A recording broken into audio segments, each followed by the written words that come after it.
उसकी आज क्लास होने वाली है। आपने जो एक वीक में सारे करंट अफेयर पढ़ा है उसको हम रिपीट करेंगे, यानी रिवीजन करने वाले हैं प्यारे मित्र। तो इस वीडियो के साथ बने रहिए। आइए चर्चा करते हैं। पहले हम चर्चा करेंगे 25 से 30 सितंबर के बीच जितने भी शिखर सम्मेलन हुए उन सब के बारे में हम चर्चा करेंगे। देखिए, हमारा चर्चा करते हैं 25 से 30 सितंबर के बीच जो प्रमुख शिखर सम्मेलन हुए हैं उनके बारे में। पहला सम्मेलन जो हुआ था, आर के सिंह ने नई दिल्ली में ऊर्जा शिखर सम्मेलन 2023 का उद्घाटन किया था। किसने? आर के सिंह ने नई दिल्ली में भारत ऊर्जा शिखर सम्मेलन 2023 का उद्घाटन किया था। मुंबई वैश्विक हल्दी सम्मेलन की मेजबानी करेगा। मुंबई जो है कौन सा प्यारे मित्र? वैश्विक विश्व स्तर पर हल्दी सम्मेलन की जो है मेजबानी करने वाला है। कहाँ पर मेजबानी होगी? कौन सा राज्य करेगा? तो महाराष्ट्र। केंद्रीय मोर्च ने विश्व बैंक द्वारा दक्षिण ज्ञान साझाकरण श्रृंखला में भाग लिया। वाराणसी में हेवा इंटरनेशनल होम टेक्सटाइल शिखर सम्मेलन आयोजित किया गया। भारत नई दिल्ली में पाटा ट्रैवल मार्ट 2023 की मेजबानी करेगा। धर्मेंद्र प्रधान भारतीय भाषा उत्सव और प्रौद्योगिकी शिखर सम्मेलन का शुभारंभ करेंगे। एक प्रमुख जो 25 से 30 सितंबर के बीच शिखर सम्मेलन हुए। उसके बाद अब अगले टॉपिक पे हम आते हैं प्यारे मित्र। अगला टॉपिक हमारा है जो है सूचकांक और रिपोर्ट। जो प्रमुख सूचकांक आए और उनकी रिपोर्ट क्या रही उनके बारे में हम चर्चा करेंगे। तो हमारा प्रमुख सूचकांक जो 25 से 30 सितंबर के बीच रहे, Kanpur IIT times world university ranking में छठा सर्वश्रेष्ठ भारतीय विश्वविद्यालय बना। 8 प्रमुख उद्योगों का संयुक्त सूचकांक 14 महीने में उच्चतम स्तर पर इस मात्र पहुंचा। 2023 में विश्व प्रतिभा रैंकिंग में भारत 4 स्थान गिरकर 56वें स्थान पर आ चुका। ग्लोबल इनोवेशन इंडेक्स 2023 में भारत अभी भी 40वें नंबर पर बरकरार है। टाइम्स वर्ल्ड रैंकिंग 2024 में बेंगलोर 91 विश्वविद्यालयों में शीर्ष स्थान पर रहा। कौन सा? बेंगलोर प्यारे मित्र। ये प्रमुख सुर्खी कौन सी? तो सूचकांक और रिपोर्ट की। अब अगली सुर्खी की बात करें, अब हम सरकारी नीतियां और योजनाएं जो प्रमुख आई किस बीच में 25 सितंबर और 30 सितंबर के मध्य।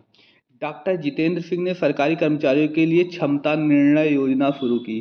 कौन से प्यारे मित्र? क्षमता निर्णय योजना। किसने? डॉक्टर जितेंद्र सिंह ने।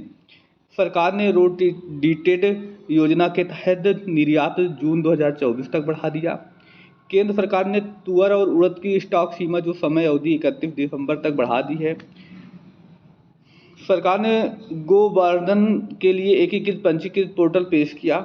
मांडवीय अनुसंधान और विकास राष्ट्रीय नीति लॉन्च करेंगे।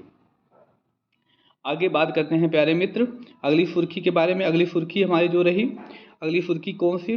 समझौते और समझौता और ज्ञापन। जो सरकारों के बीच समझौता होता है, किस किस के साथ क्या समझौता हुआ, इसके बारे में हम चर्चा करेंगे। आपने पढ़ा भी होगा पिछले एक हफ्ते में। भारत और अर्जेंटीना ने सामाजिक सुरक्षा समझौते पर हस्ताक्षर किए। किसने प्यारे मित्र? भारत और अर्जेंटीना ने सामाजिक जो सुरक्षा समझौता है उस पर हस्ताक्षर किया, याद रखिएगा। उत्तराखंड ने लंदन में व्यवसायों के साथ 4800 करोड़ रुपए एमओयू पर हस्ताक्षर किए। टाटा स्टील ने कार्बन फुटप्रिंट और कम करने के लिए IOCL के साथ समझौता किया। केंद्र सरकार ने युवाओं के डिजिटल कौशल IBM के साथ 8 एमओयू पर हस्ताक्षर किए। आगे बात करते हैं इस सप्ताह जो पुरस्कार और सम्मान दिए गए। राष्ट्रपति मुर्मू ने राष्ट्रीय सेवा योजना में पुरस्कार 2021-22 प्रदान किए। नेशनल स्मार्ट सिटी कॉन्क्लेव में इंदौर ने सर्वश्रेष्ठ स्मार्ट सिटी का स्थान प्राप्त किया। मलयालम फिल्म 2018 का ऑस्कर के लिए आधिकारिक पुरस्कार के रूप में चुना गया। शेफाली शाह जिम शरफ और वीर दास एमी पुरस्कार के लिए नामांकित किए गए। वहीदा रहमान को दादा साहब पुरस्कार से सम्मानित किया गया। बहुत ही इम्पोर्टेंट, ये 101% पेपरों में छपने वाला है। वहीदा रहमान को दादा साहब फाल्के पुरस्कार से सम्मानित किया गया प्यारे मित्र। अगली सुर्खी की चर्चा करें, राज्य और उनके मामले जो रहे उनके बारे में। उत्तर प्रदेश में आयुष बोर्ड का गठन किया जाएगा। मणिपुर सरकार ने पहली बार आपका कि 6 महीने को बढ़ा दिया गया। बिहार में दूसरा बाघ अभ्यारण्य कैमूर जिले में मिलेगा। यूपी 5000 एथलीटों और 7000 से अधिक आगंतुकों की मेजबानी करने वाला है।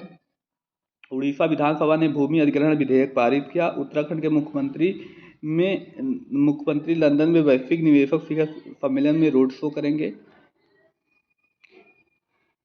और राज्य मामले में और कुछ प्रमुख सुर्खियां कौन सी? यमोटी ने पेमबरथी और चंदलापुर में सर्वश्रेष्ठ पर्यटन गांव के रूप में मान्यता दी। यूपी सरकार 2023-24 में 62,000 PW सड़कों का कायाकल्प करेगी। बंगाल में दीघा बंदरगाह में मछली की नई प्रजाति खोज की गई। एमपी सरकार ने यानी मध्य प्रदेश सरकार ने मैजिक बस इंडिया ने सरकारी स्कूल में जीवन कौशल शिक्षा शुरू की। यूपी में वैक्सीन व्हील नवजात टीकाकरण ट्रैकिंग आशा कार्यकर्ताओं की सहायता करेगा। दिन और जो प्रमुख घटनाएं जो उत्सव बनाए गए कौन से? अंतर्राष्ट्रीय अनुवाद दिवस कब मनाया गया? 30 सितंबर को मनाया गया। विश्व हृदय दिवस 29 सितंबर को मनाया गया। भगत सिंह की जयंती 28 सितंबर को मनाई गई।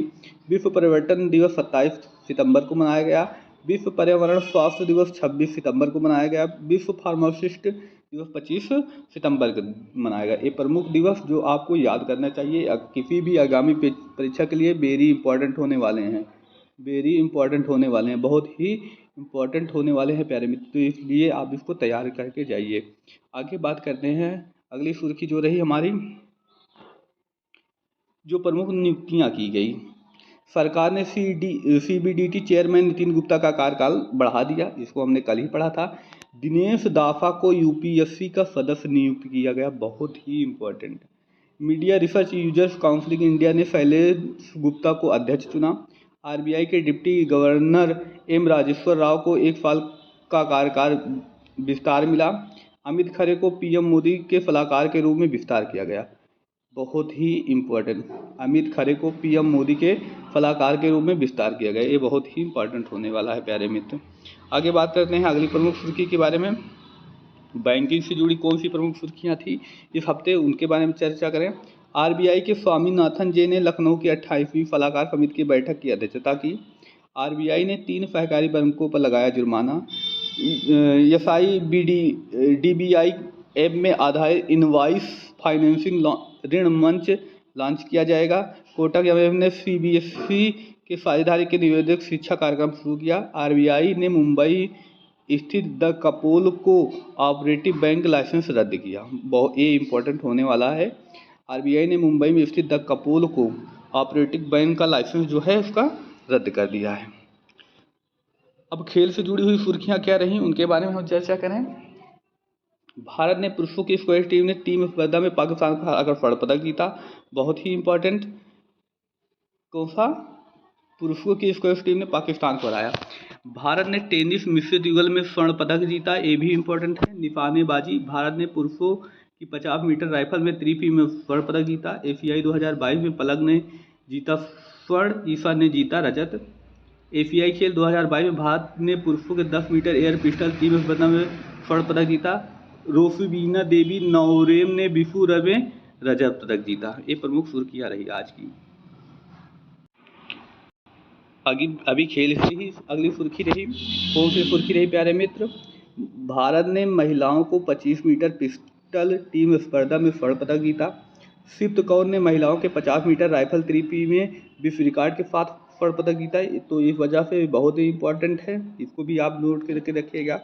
लिएंडर पेस और टेनिस हॉल ऑफ फेम में एक खिलाड़ी के रूप में नामांकित प्रथम एशियाई व्यक्ति हुए। भारत की घुड़सवारी ड्रेसेज में 41 साल बाद जीता स्वर्ण पदक। इटली के मार्को बेजेची ने MotoGP भारत 2023 जीता, मार्टिन दूसरे स्थान पर रहे प्यारे मित्र।